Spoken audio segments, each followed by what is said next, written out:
না, কেউ পারবে না। যে আল্লাহ রাব্বুল আলামিন কোরআন দিয়েছে, কোরআনের ভিতরে কোনো ভুল নেই, কিন্তু কাফের বেঈমানেরা মনে করেছিল এর ভিতরে ভুল আছে। সম্মানিত ভাইরা, আল্লাহ রাসূল সাল্লাল্লাহু আলাইহি ওয়াসাল্লাম কোরআন থেকে যখন কথাগুলো উপস্থাপন করতেন, মানুষের দ্বারে দ্বারে বলতেন, তখন কাফেররা মনে করেছিল রাসূল কবি, এই জন্য কোরআনগুলো সাজায় সাজায় বলতে পারেন। আমার আল্লাহ জানাই দিলেন, তোমরা কি এরকম পারবে, একটা দেখাও। আল্লাহ পাক তার পাক জবানের ভিতরে আমার আল্লাহ জানাই দিলেন, সূরাতুল বাকারা 23 নম্বর আয়াতে আল্লাহ রাব্বুল আলামিন এইভাবে জানাই দিলেন, বলো তোমরা কি পারবে? ইন কুনতুম ফি রাইবিন মিম্মা নাযালনা আলা আবদিনা ফাতু বিসূরাতিন মিন মিসলিহি ওয়াদউ শুহাদাআকুম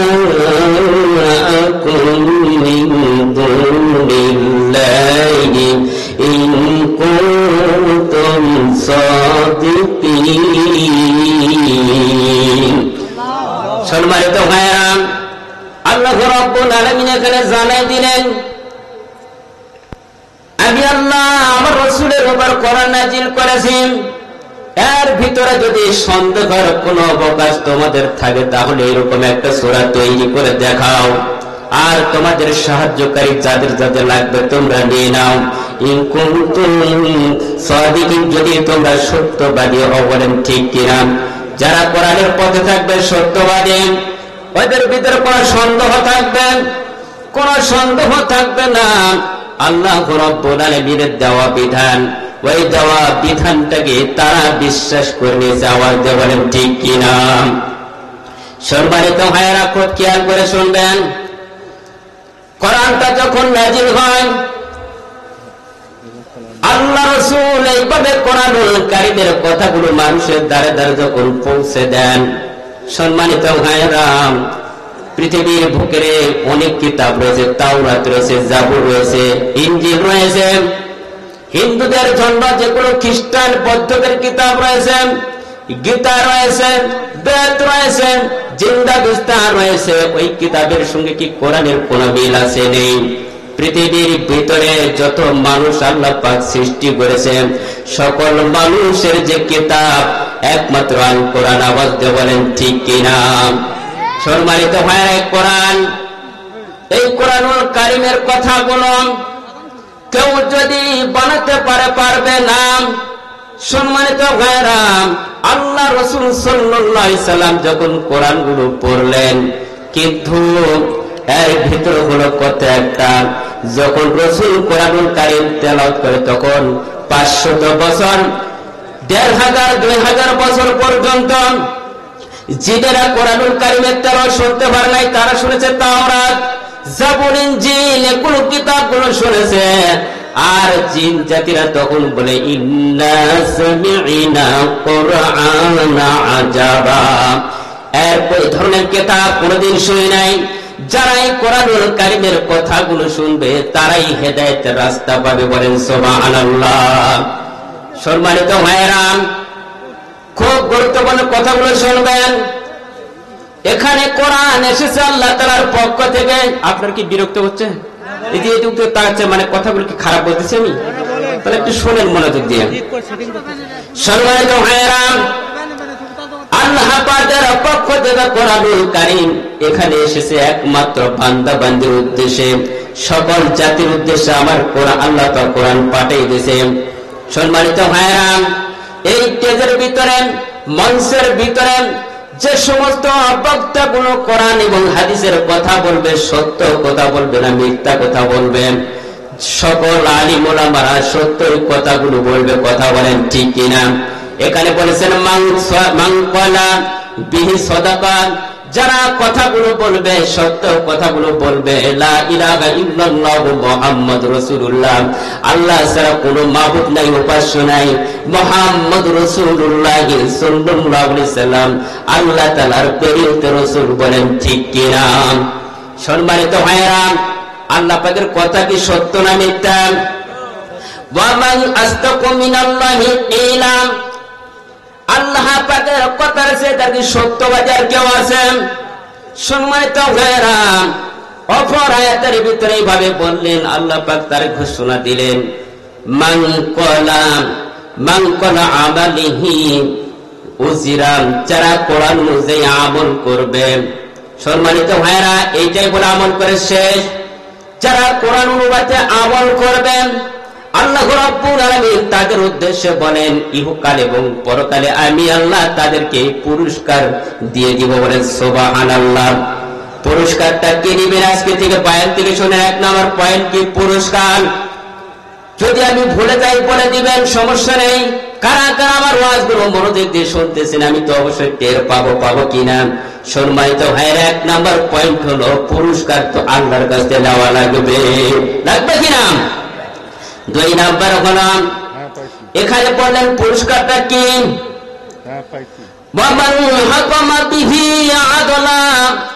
তার মানে কোরআন যে বিচার করা লাগবে, ন্যায্য বিচার। কথা বলেন ঠিক কিনা? 17 বছর কোরআন দিয়ে বিচার চলছে না মানুষের মস্তিষ্কের আইন দিয়ে বিচার চলছে? কিসের দিয়ে বিচার চলছে? ক্ষমতার বাহাদুরি ছিল 16 বছর, এখন তুমি কোথায়? সম্মানিত ভাইরা, কোরআন ছাড়া বিচার করছো, মানুষদেরকে মারছ, বিভিন্ন জায়গায় পুঁতে রাখছ, জেলখানায় বন্দী করেছ, ফাঁসি দিয়েছ। এই যে কিছুদিন আগের নিউজ, মাত্র 2 দিন হয়ে গেল, উনি ষড়যন্ত্র করতেছে বাহিরের থেকে যে আমি জাতির উদ্দেশ্যে কিছু কথা বলবো। সমন্বয়ের ছাত্ররা বলতেছে, মনে ভাব কোন প্রকারে চলবে না, দেশের জনগণের কথা বলা লাগবে না, এমন কথা বলেছে। এমন রাগ মানুষের আছে না নেই? এবার সমন্বয়ের ছাত্ররা 32 নাম্বার ওয়ার্ডে যে ধানমন্ডির যে ফ্ল্যাট ছিল একেবারে ধ্বংস করেছে। সম্মানিত ভাইরা, যত বাহাদুরি তত ধ্বংস করবে কারা? তুমি কোরআন বাদ দিয়ে রাজনীতি করেছো, তোমাকে পতন করে আল্লাহ দিল্লির বাজারে পাঠাইছে। আওয়াজ দেবেন ঠিক কিনা? সম্মানিত ভাইরা, আর বাড়াবাড়ি চলবে না। কোথায় তোমার কাউয়া কাদের? কোথায় তুমি হাসিনা? বাংলাদেশে আসো, তোমার মতো লোকে এই বাংলাদেশের জমিনে তোমার বিচার হবে। আওয়াজ দেবেন ঠিক কিনা? সম্মানিত ভাইরা, কি রাগ করতেছেন আমার কথা? তারা কথা হবে কোরআন থেকে, আমি কোনো বারওয়াট কোনো কথা বলবো না। কেউ যদি বলে কোরআনের ভিতর রাজনীতি নেই, আজকে রাজনীতি আমি দেখে দিব ইনশাআল্লাহ। যদি আপনার চোখের ভিতরে দেখে দেয়, আপনি কি দেখবেন না? আমি আগেই বলেছি, মান হাকমা বিহি আদালত, বিচার করা লাগবে কি দিয়ে? কোরআন দিয়ে বিচার করা লাগবে, ন্যায্য বিচার করা লাগবে। আইন কার? সম্মানিত ভাইরা, কোরআন এমন একটা জিনিস, কোরআন হচ্ছে কমপ্লিট গুড অফ লাইফ। কোরআন হচ্ছে মানব জাতির জন্য কমপ্লিট গুড অফ লাইফ, মানে পূর্ণাঙ্গ জীবন ব্যবস্থা। কেউ যদি বলে কোরআনে রাজনীতি নেই, সে কি হবে? নিশ্চিত কাফের হবে। কেউ যদি বলে দেশের সঙ্গে আর কোরআনের সঙ্গে সম্পর্ক নেই, সে কি হবে? আজকে কি পাওয়া যায়? যারা এগুলো বলে তাদের ভিতরে কোরআনের কোনো জ্ঞান নেই, আলো নেই। যদি কোরআনের জ্ঞান থাকতো, এই পাগলা আওয়াজের কথাগুলো বলতো না। আওয়াজ দিয়ে বলেন ঠিক কিনা? সম্মানিত ভাইয়েরা, আল্লাহ কোরআনটা দিয়েছেন মানুষের মস্তিষ্কের ভিতরে ঢোকানোর জন্য। ওয়ালাকাদ ইয়াসসারনাল কোরআন, আমি আল্লাহ সহজ করে দিয়েছি বান্দা বান্দির জন্য কোরআনটাকে মুখস্থ করার জন্য। পৃথিবীর ভিতরে অনেক কিতাব আছে, কেউ তো মুখস্থ করে শেষ করতে পারে না, কোনো প্রকারে পারে না। কিন্তু ছোট্ট একটা ঝিনুক দেশে মাথা, এই প্রেনের ভিতরে আল্লাহ রাব্বুল আলামিন পুরা কোরআনটাকে মাথার ভিতরে ঢুকায় দিয়েছে। আমার আল্লাহ বলেন সুবহানাল্লাহ। আল্লাহ এখানে বলেছেন, ওয়ালাকাদ ইয়াসসারনাল কোরআন, আমি কোরআনটাকে মানুষের জন্য সহজ করে দিয়েছি যাতে মানুষ মুখস্থ করতে পারে। আওয়াজ দিয়ে বলেন সুবহানাল্লাহ। সম্মানিত ভাইরা, আল্লাহ পাক কোরআন দিয়েছেন, তাওরাত, জাবুর, ইনজিল সব বাতিল করে 1 নাম্বার হলো আমার কোরআন, আল্লাহ পাকের দেওয়ার বিধান। এই বিধান যারা মানবে, যদি এই বিধান যারা মেনে চলবে, আল্লাহর জান্নাতের মেহমান হবে। আওয়াজ দিয়ে বলেন সুবহানাল্লাহ। সম্মানিত ভাইরা, আল্লাহ রাসূল সাল্লাল্লাহু আলাইহি সাল্লাম বলেন, কোরআন যারা পড়বে, আল্লাহ কোরআনটাকে বাধ্যতামূলক করেছে বান্দা বান্দির জন্য। আপনি যখন নামাজ পড়েন, কোরআন কি তেলাওয়াত হয় না? মসজিদের ভিতরে যখন ইমাম সাহেব সূরা ফাতিহা দেয়, কারা বলেন যে হুজুর সূরা ফাতিহা বলা যাবে না? কেউ বলতে পারবেন? আর একটা গান কেউ যদি মুখস্থ করে পরের দিন ভুলে যায় কিনা? কিন্তু গান শুনে একবার নয়, দুইবার নয়, তিনবার পর ভুলে যাবে। কিন্তু আল্লাহর দেওয়া বিধান কোরআনুল কারীম কেউ যদি মুখস্থ করে, জীবনটাতে কোনো প্রকার ভুলে না। আওয়াজ দিয়ে বলেন ঠিক কিনা? এটা সহজ করে দিয়েছেন কে? আমার আল্লাহ দিয়েছেন। সম্মানিত ভাইরা, সহজ করে দিয়েছেন আল্লাহ পাক। এখানে বলে দিলেন কোরআন আমি দিয়েছি। কোরআনটা কোথায় থেকে এসেছে এটা কি আমরা জানি? বলেন তো, সৌদি আরব থেকে না আমেরিকান থেকে না ভারত থেকে এসেছে? কোরআন কোথায় থেকে এসেছে? আপনি কোরআনকে প্রশ্ন করতে পারবেন কি পারবেন না?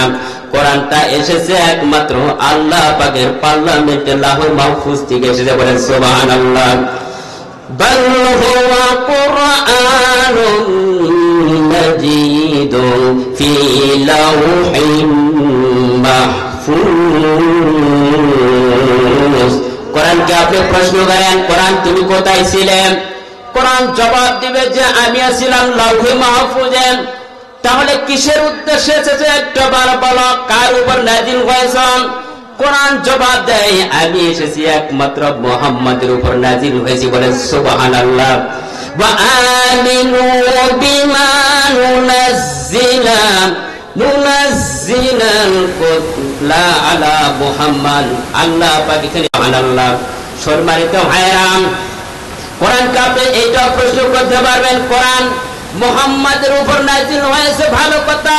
কি উদ্দেশ্যে তুমি কোরআন পৃথিবীতে এসেছ আর কোন সময় নাযিল হয়েছে একটা বার বলুন। কোরআন আপনাকে প্রশ্নের উত্তর দিবে আমি কোরআনটা নাযিল হয়েছি। সামনে আসতেছে রমজান, আওয়াজ দিয়ে বলেন সুবহানাল্লাহ। আজকের বয়ান থেকে শুনবেন রমজান আসতেছে তো ইনশাআল্লাহ। কারা কারা রমজানের রোজা থাকবেন না? হাত উঠে দেখান। থাকবেন ইনশাআল্লাহ, আলহামদুলিল্লাহ। সম্মানিত ভাইরা, আল্লাহ পাক বলে দিলেন তার কোরআনুল কারীমের মধ্যে, আল্লাহ পাক জবান ভিতরে বলে দিলেন শাহরু রমাদানাল্লাযী উনজিলা ফীহিল কুরআন। সম্মানিত ভাইরা, কোরআন কাপে প্রশ্ন করলেন কি? কোন মাসে, কোন দিনে, কোথায় অবস্থান, কোন অবস্থায়, কোন সময়, কোথায় নাযিল হয়েছে, কোন মাসে? আপনি প্রশ্ন করলেন। আসলে কোরআনটা রমজান মাসে নাযিল হয়েছে। আওয়াজ দিয়ে বলেন সুবহানাল্লাহ। সম্মানিত ভাইরা, এটা বলে শেষ করে নাই। কোরআনকে আপনি আবার প্রশ্ন করেন, কোরআন রমজান মাসে নাযিল হয়েছে, কোনো আপত্তি নাই, তবে দিনের বেলা না রাত্রের বেলা? এ ভাই শোনেন, এত কথা হচ্ছে, জনগণগুলো আপনার দিকে লক্ষ্য করছে, কারণটা কি? সমস্যা হচ্ছে আপনাদের? অনেক লোক তাকায় রয়েছে, মনে হয় আমি কি কিছু বলতেছি, মানে ভালো লাগতেছে না, এরকম নাকি? হ্যাঁ, প্রত্যেকটা আমি দলিল দিচ্ছি, তাও আপনাদের ভালো লাগতেছে না। কোন ব্যক্তি যদি কোরআনের একটা আয়াত বোঝে, ওই অনুবাদে যদি আমল করে, আল্লাহ তার আমল নামায় 500 রাকাত নফল নামাজ পড়লে যে পরিমাণ সওয়াব তার আমল নামায় লিখে দেন। বলে সুবহানাল্লাহ। আমরা কোরআন তো বুঝি নাই, এই জন্য তো আমাদের দেশের ওই অবস্থা। সম্মানিত ভাইরা, কোরআনকে প্রশ্ন করলেন দিনের বেলা না রাতের বেলা? কোরআন তার প্রশ্নের উত্তর দিলেন এইভাবে, ইন্না আনজালনাহু ফি লাইলাতিল কদর। কোরআন একমাত্র কদর রাতে নাযিল হয়েছে। বলেন সুবহানাল্লাহ। কোরআন উত্তর দিলেন কে? আমি কদর রাতে নাযিল হয়েছে।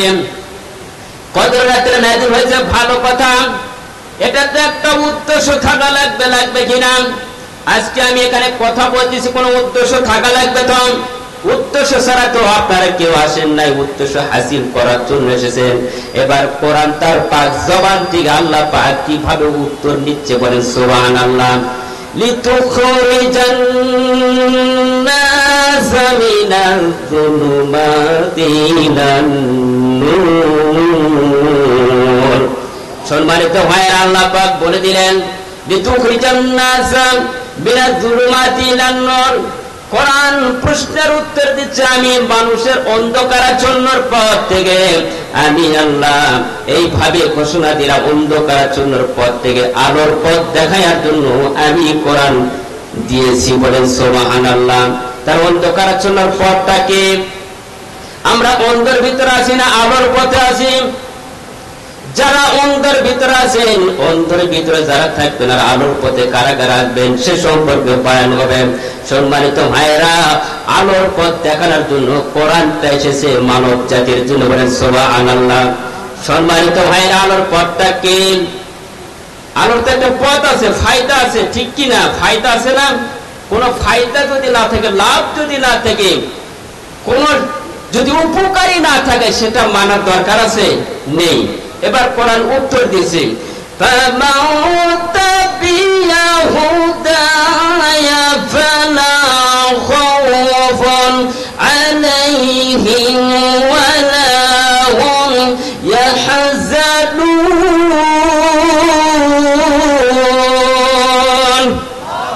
এটা হলো কথা কার?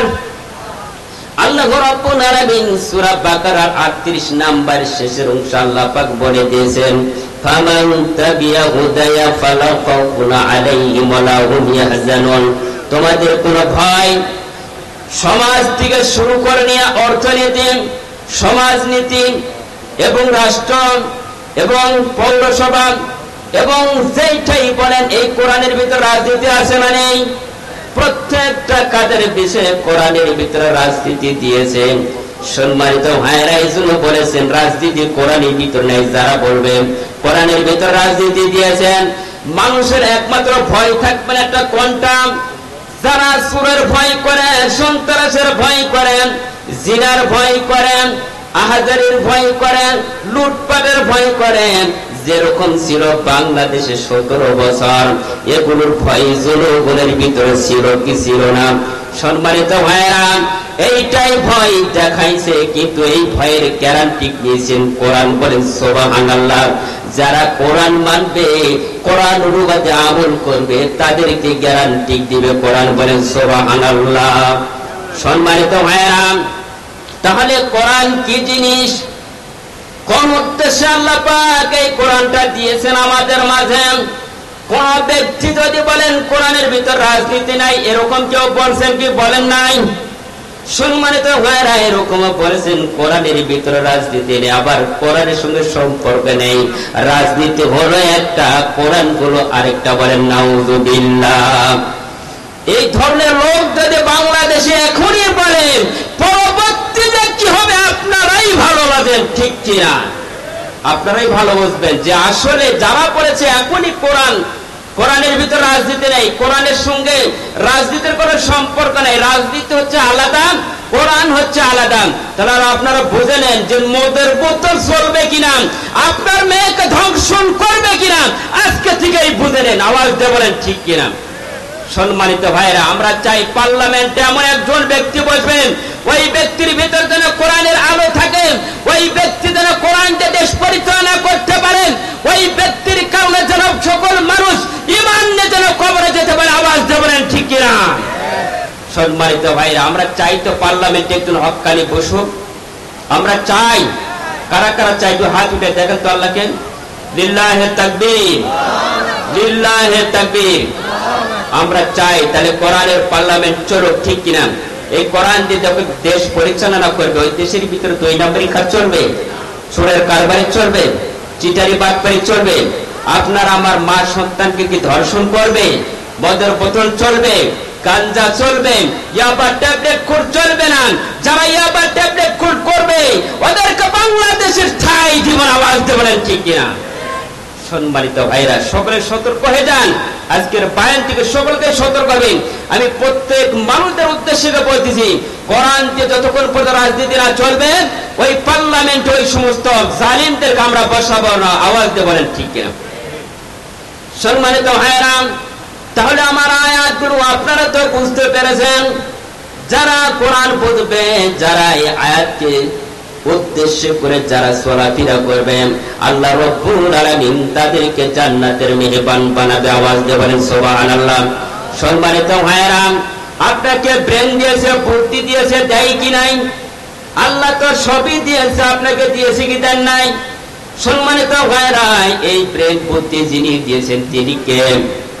যে আল্লাহ আপনাকে ব্রেন দিল, বুদ্ধি দিল, এই ব্রেনের ভিতরে আল্লাহ রাব্বুল আলামিন এমন একটা জিনিস তৈরি করে দিয়েছেন যে ব্রেনের ভিতরে কোরআন ঢোকেন, কোরআনের তরজমা ঢোকে এবং কোরআনের পূর্ণাঙ্গ জীবন ব্যবস্থা তার ব্রেনের ভিতরে ঢোকে। যদি একটা গান তৈরি করেন, গান অথবা শোনেন, রেকর্ড করেন, মেমোরির ভিতরে সমস্ত গান থাকবে না। আল্লাহ এমন একটা মেমোরি দিয়েছে, হাজার হাজার লাইব্রেরি তৈরি হয়ে যাবে, তারপরে কিন্তু কোরআনের কোনো অংশ তার বাকি থাকবে না। সম্মানিত ভাইয়েরা, এই ব্রেনটা দিয়েছেন তিনি হলেন আল্লাহ। এই প্রাণের ভিতরে 1000 কোষ রয়েছে, তার ডাল সুতা, সূক্ষ্ম সূক্ষ্ম সুতা রয়েছে। আল্লাহ এই প্রাণের ভিতরে দিয়েছেন। যদি একবার ব্রেনটা কেস করে যে আমি কোন দিকে চলাফেরা করতেছি, আসলে সঠিক পথ না বেসঠিক পথ, আসলে ন্যায় না অন্যায়, এইটাই যদি বিবেকে ভিতরে ধরে জীবনে কোনোদিন দুই নামের কাজ করতে পারবে না। আওয়াজ দিয়ে বলেন ঠিক কিনা? সম্মানিত ভাইয়েরা, আল্লাহ পাক বললেন যে আমি তোমাকে সৃষ্টি করলাম, তোমাকে দুনিয়ার বুকে পাঠাইলাম, তুমি একটাবার চিন্তা ভাবনা করে দেখো কিভাবে তোমাকে তৈরি করেছেন। আর-রহমানু আল্লামাল কুরআনা খালাকাল ইনসানা আল্লামাহুল বায়ান।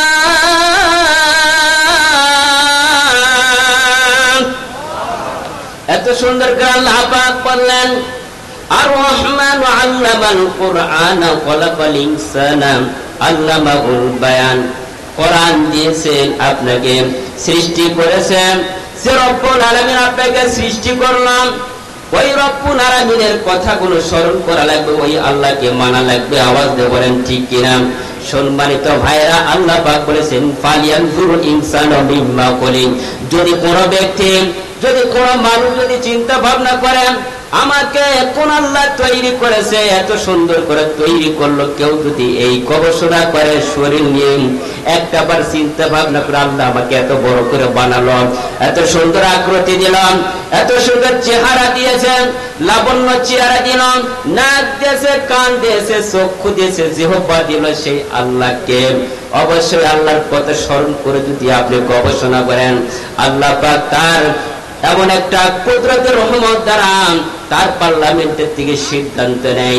হাদিস শরীফের মধ্যে বর্ণনা করেন, যদি কোন ব্যক্তি একটাবার চিন্তা ভাবনা করে আল্লাহ আমাকে এত সুন্দর করে তৈরি করলাম, 60 বছর নফল নামাজ পড়লে যে পরিমাণ সওয়াব আল্লাহ তার আমল নামায় লিখে দিন। বলেন সুবহানাল্লাহ। আমরা কারা কারা ভাবছি, দুই হাত দুটো বন্ধ, যে হুজুর আমার শরীর নিয়ে, আমার দেহ নিয়ে চিন্তা ভাবনা করছি, পারবেন? হ্যাঁ, এইটা চিন্তা ভাবনা, চিন্তা ভাবনা গবেষণা, দেশ, টাকা পয়সা, এগুলোই শেষ। কথা বলেন ঠিক? এরপর তো শেষ সমাপ্ত আছে।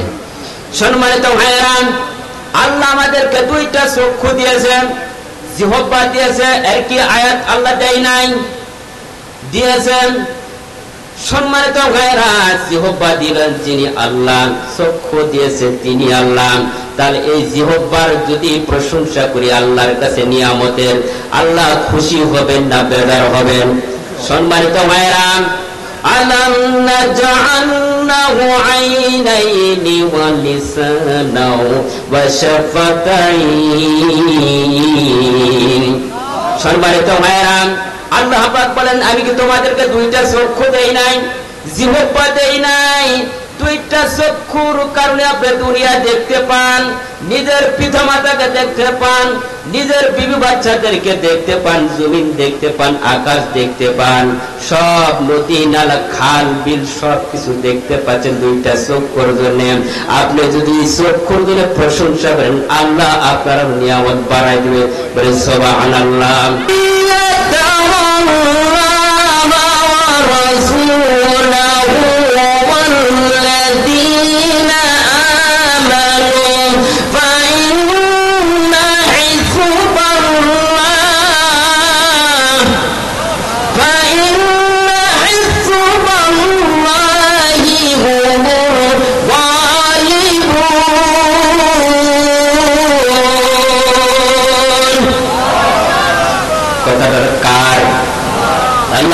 বললেন বন্ধু কাকে বানাবে শোনেন, ইন্নামা ওয়ালিয়ুকুমুল্লাহু ওয়া রাসূলুল্লাযিনা আমানুল্লাযিনা ইউকিমুনাস সালাতা ওয়া ইউতুনাস যাকাতা ওয়া হুম রাকিউন। আল্লাহ এখানে বলে দিলেন বন্ধু কাকে বানাবা, কেবলমাত্র তোমাদের বন্ধু হলো আল্লাহ। চিৎকার দিয়ে বলে সুবহানাল্লাহ। সম্মানিত ভাইরা, বন্ধুকে আল্লাহ দেখেছেন, কিন্তু আল্লাহ পাক এখানে বলেছেন আমি আল্লাহ তো বন্ধু মুহাম্মদ রাসূলুল্লাহ, তিনিও তো আমাদের বন্ধু। কথা বলেন ঠিক কিনা? তাহলে আল্লাহকে যারা বন্ধু বানাবে, রাসূলকে যারা বন্ধু বানাবে, বন্ধু মানে কিসে? আল্লাহ এখানে বলেছেন ঈমানদার মুমিন বান্দা যারা হবে তারা সালাত কায়েম করবে, নামাজ কায়েম করবেন। সম্মানিত ভাইয়েরা, এইটাই বলে শেষ করেন নাই, নামাজও কায়েম করা লাগবে, যাকাত দেওয়া লাগবে, নির্দেশ কার এবং নত স্বীকার করা লাগবে কার নিকটে? আল্লাহর নিকটে করা লাগবে। সম্মানিত ভাইয়েরা, আল্লাহ রাসূল সাল্লাল্লাহু আলাইহি ওয়াসাল্লাম বলেছেন তিনটি কাজ তাড়াতাড়ি করা লাগবে। এক নাম্বার, যখন নামাজ পড়বেন নামাজের টাইম হলে নামাজ পড়া লাগবে, নির্দেশ কার? দুই নাম্বার, বিবি বাচ্চার সঙ্গে ভালো ব্যবহার করা লাগবে। কারো বিবি যদি আপনার সঙ্গে যদি রাগ করে থাকেন কি করবেন? বিছানা আলাদা করবেন। যুবক ভাইরা যারা বিয়ে করেন নাই তাদেরকে আমি বলি নাই, যারা 14 ফেব্রুয়ারি পালন করবেন আসতেছেন সেগুলোর কাজ দিয়ে যাবো ইনশাআল্লাহ আজকে। সম্মানিত ভাইরা, তাহলে নির্দেশ কয়টা? বলেন দুইটা। নামাজের টাইম হলে নামাজ পড়া লাগবেন। দুই নাম্বার, বিবির সঙ্গে যদি কোন প্রকার ঝগড়া লেগে থাকে সাথে সাথে মীমাংসা হয়ে একই বিছনায় একই জায়গায় থাকা লাগবে। কিন্তু আমাদের সমাজে কিরকম আছে? নেই। সম্মানিত ভাইরা, আল্লাহ রাসূল সাল্লাল্লাহু আলাইহি ওয়াসাল্লাম বলেছেন আরো যখন কোরআনের কথাগুলো হবে, কোরআনের মাজলিসে মিলে সকলে মিলিত সম্মিলিত হইয়া এমনভাবে থাকতে হবে ফাঁকা জায়গা রাখা যাবে না। যেখানে ফাঁকা থাকবেন ওখানে শয়তান প্রবেশ করবেন, বলবেন যা কি আলোচনা করবে, দেখ রাজনীতির ওয়াজ হচ্ছে, কথা বলেন ঠিক কিনা? কি তাই হবে না? সম্মানিত ভাইরা, তাহলে বন্ধু বানাতে হবে কাকে? আমার আল্লাহকে, রাসূলকে বন্ধু বানাতে হবে। আমরা এখন একজনকে বন্ধু বানাবো, বন্ধু বানালে এই বন্ধু আল্লাহর জান্নাতের মেহমান হবে, বলে সুবহানাল্লাহ। সম্মানিত ভাইরা, ফেরাউন কি একেবারে খারাপ লোক ছিল? ফেরাউনের জীবনে আমি পড়েছি, ওই ইতিহাসগুলো আমি পড়ে দেখছি, ফেরাউন একেবারে খারাপ লোক ছিল না। কিন্তু একটা অভ্যাস ছিল, এমন কোনো দিন নাই যে ঝগড়া হয় না। সম্মানিত ভাইরা, প্রতিদিন ঝগড়া হলে মানুষের মন মস্তিষ্ক ঠিক থাকে না, খারাপ লাগে। এবার ফেরাউন ঝগড়া লাগে প্রতি নেই। এবার পিতামাতার কাছে সে নালিশ দেয় যে তোমার ছেলে ভালো না, তোমার ছেলের কি অবস্থা তুমি করবা, বিচার করা। কিন্তু মা বাবা চিন্তা করলো এই ছেলের কাছে আমাদের রাখা যাবে না, ছেলেকে তেজপুত্র করা লাগবে। এবারে সম্মানিত ভাইরা, তেজপুত্র করলেন ফেরাউনকে। কাকে? মায়ের চিন্তা করলো, বাবাই চিন্তা করলো ওই ছেলেকে আমাদের সমাজে রাখা যাবে না, তেজপুত্র করে দিলাম। এবার ফেরাউন চিন্তা ভাবনা করলো আমার তো জায়গা হবে না, আমাকে দেশ পাড়িতে অন্য দেশে যাওয়া লাগবে। সম্মানিত ভাইরা, কোন দেশের পার হয়ে যাব? এবার ফেরাউন চিন্তা ভাবনা করলো আমার মনে হয় জায়গা হবে না, তাহলে কোথায় যাব? নিজে নিজে মনের ভিতরে প্রশ্ন করে আমি দেশে থাকবো না, আমি বর্ডার পার হয়ে যাব। যেই বর্ডার পার হতে সাথে সঙ্গে দেখা হয় হামানের সঙ্গে। বলেন তো হামান কেমন বন্ধু? খারাপ। হামান তাহলে কেমন বন্ধু আসছে শুনেন। এবার ফেরাউন চিন্তা ভাবনা করে আমি তো বর্ডার পার হব। হঠাৎ দেখা হয়েছে হামানের সঙ্গে। হামানকে বলছে দোস্ত তোমার কি খবর? বলতেছে দোস্ত আমার খবর ভালো না। কয় কেন? কয় না আমার খবর ভালো না। ফেরাউনকে বলতেছে দোস্ত তোমার অবস্থাটা কি? আমার অবস্থা ভালো না, আমি তো দেশ ছেড়ে চলে যাচ্ছি, বর্ডার পার হব, তোমার অবস্থাটা কি একটা বার বলো। এবার হামান বলতেছে দোস্ত আমার মা বাবা আমার করতে যে উপদ্রব করেছে, তাহলে আমাদের সঙ্গে তো বের হয়ে গেল। নিজের সঙ্গীতের হয়েছে বন্ধু হামান। ফেরাউন বলতেছেন হামানকে দোস্ত দুইজনে মিলিয়া যে দেশে মা বাবা ছেলে মেয়ে আমাদেরকে দেখতে পারে না, ভালোবাসে না, মহব্বত করে না, ওই দেশে আমরা থাকবো না, আমরা এখন বর্ডার পার হয়ে যাব। এবার বর্ডার পার হওয়ার জন্য সিদ্ধান্ত নিলাম। যখন বর্ডার পার হয়ে যাবে হামান আর ফেরাউন দুইজনে মিলিয়ে রওনা দিল। প্রায় অনেক কিলো রাস্তা যখন পথ অতিক্রম করেন, মিশর পার হওয়া মাত্র চিন্তা ভাবনা করলো হাইরে। হামানকে বলতেছে দোস্ত ক্ষুধা লেগে গেছে, খাওয়া লাগবে। হামান বলছে কোথায় পাবো? কারণ ওইতে দেখা যায় তরমুজ। কি দেখা যায়? তরমুজ ছিলেন কি আপনারা? মাত্র 70-80 টাকা কেজি। বলে সুবহানাল্লাহ। সামনে রমজান আসতেছে, তাই একটু তরমুজ নামছে, দাম বাড়াই দিচ্ছে। এই দেশে আমরা বসবাস করতেছি। যাই হোক সম্মানিত ভাইয়েরা, এবার ফেরাউন বলছে দোস্ত ক্ষুধা তো লেগে দিল, খাবার তো প্রয়োজন আছে। এবার ক্ষুধার কারণে তো মানুষের খাওয়া লাগবে। এত দূর রাস্তা রান করে অতিক্রম করে তো মানুষের ক্ষুধা লাগে, দেখছে তরমুজের বাগান। এবার মুরব্বী চাচাকে ডাকতে বলছে চাচা আমাদেরকে 2টা তরমুজ দেওয়া লাগবে। এবার মুরব্বী চাচা চিন্তা ভাবনা করলে 2টা যুবক পাইছি, আমার তরমুজের ক্ষেত্রে পানি দেওয়া লাগবে। যুবকদেরকে পাইলে মুরব্বীরা খুশি হয় না? বেদার হন? আপনার বেদার হন? কারা কারা বেদার হয়? কেমন তো একটু যুবকদের দেখলেই বলে যে বাবা একটু পানি মতো, একটু কোদাল মতো, একটু কাজ তো সেগুলো কি বলে না? এবার ফেরাউনকে আর হামানকে বলছে বাবা তোমরা একটু আমার তরমুজের ক্ষেত্রে প্রত্যেকটা গোড়ায় গোড়ায় পানি দিবা। হামান আর ফেরাউন বলতেছে দোস্ত এটা কি ব্যাপার হলো? কারণ আগে পেট ভরা চুক্তি, পেটটা ভরে নেই, খায়া দেয় নেই, তারপরে কি হবে পরে হিসাব। ফেরাউন আর হামান দুইজনে মিলে যখন পেটটা ভর্তি করে খাইল, খাবার পরে চিন্তা ভাবনা করলো কয়েকদিন ওই মুরব্বী চাচার কাছে থাকলেন, কিন্তু থাকার পরে মন ভালো থাকে না। হামান বলতেছে দোস্ত এইভাবে তো আমাদের জীবন চলে না। কেন? ফেরাউন বলতেছে কেন জীবন চলে না? তোমাদের তো টাকা পয়সার দরকার আছে, এইভাবে মানুষের অধীনে থাকা যাবে না। আমি একটা চাকরির খবর পাইলাম, তুমি কি চাকরিটা করবা? কোন চাকরি? মিশরে একটা কবরস্থানের চাকরি লোক নেবে, দাওয়ান পোস্টে নেবেন কিনা? হামান বলতেছে দোস্ত এটা কি করা যায় সম্ভব?